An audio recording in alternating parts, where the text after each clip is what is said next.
Okay, yesterday I started a video off, I put a video up talking about due process, but I felt like I didn't have enough information there. I was just, talking and it wasn't proving anything. It was just my opinion. Well, that's not going to do anybody any good, anybody's opinion. So we're going to have to prove it. Everything has to be proven in the court of law. So I'm going to try to help provide the proof today. I'm going to get started because there's a lot of information, as you can see from the tabs opened at the top.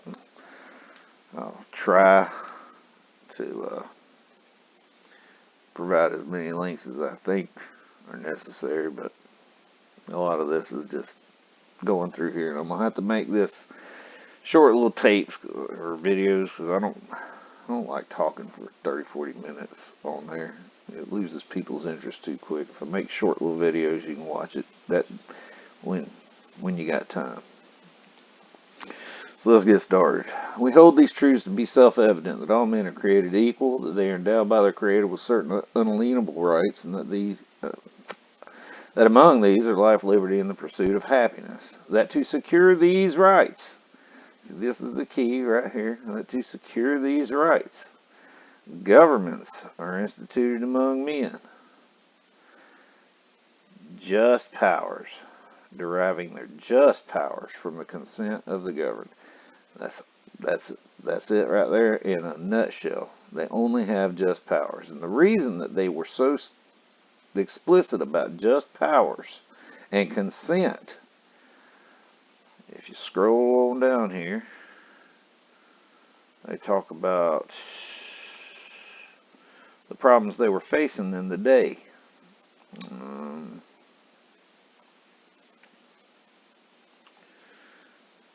Yeah, here we go. He has made judges dependent on his will alone.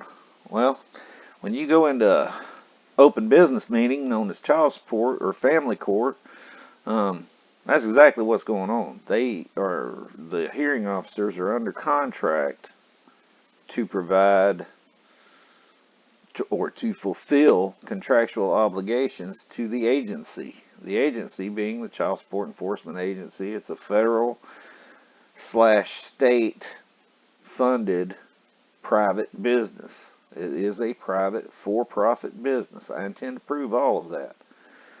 So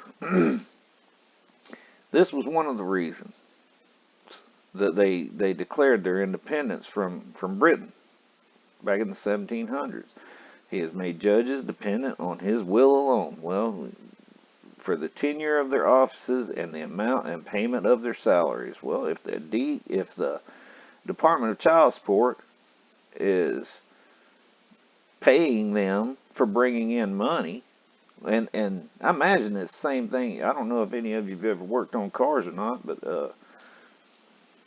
it's the same thing as working on cars. You get paid. I'm drawing a blank again. I do this. By the hours turned, not by the actual hours you spent on it. I mean, if you took 6 hours to put a 2-hour part in a car, you got paid 2 hours. You just lost 4 hours. But if you took 6 hours to, uh, you know, finish a 16-hour job, you got paid 16 hours for 6 hours of labor. It's that's the way it is. Well, these judges are getting paid by how much money they're taking in. I can guarantee it.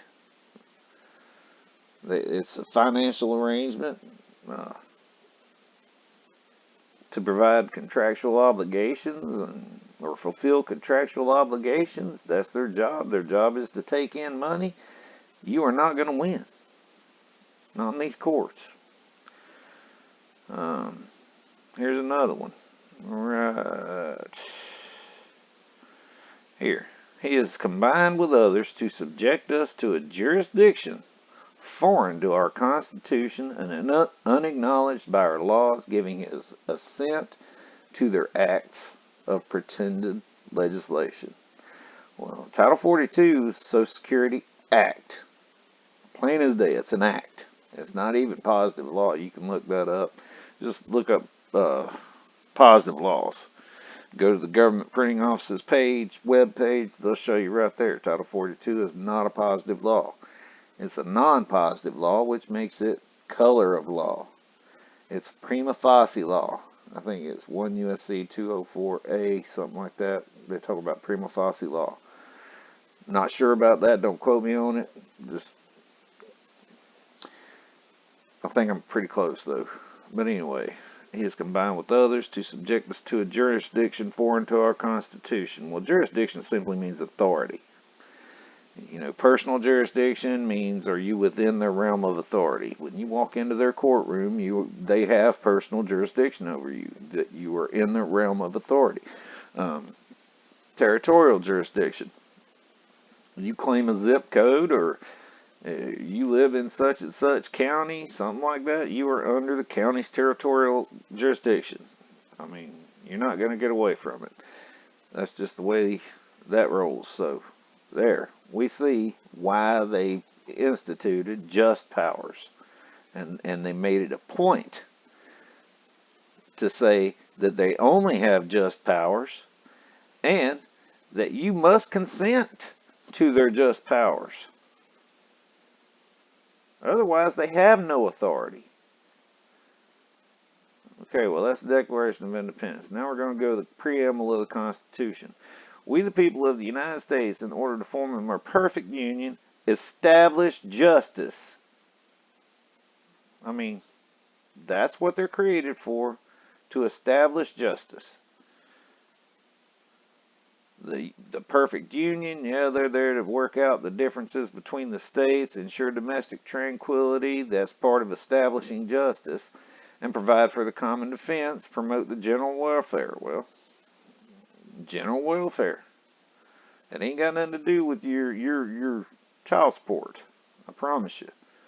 Secure the blessings of liberty. Liberty. Not what they call a regulated person. A regulated person does not have liberty. He's not free.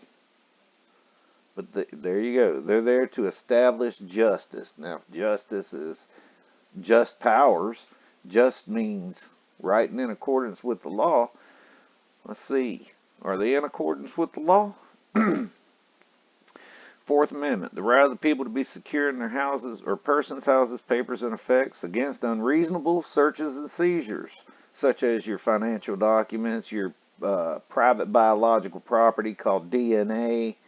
I mean, they're seizing it. And it's unreasonable because you've not committed a crime.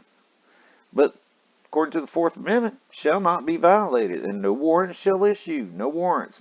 Warrant just means, what warrants the action, what reason, what's the nature and cause that warrants us going after this person. I mean, it's an old word. Used to. What's the meaning of this? It's the same thing. What warrants this action?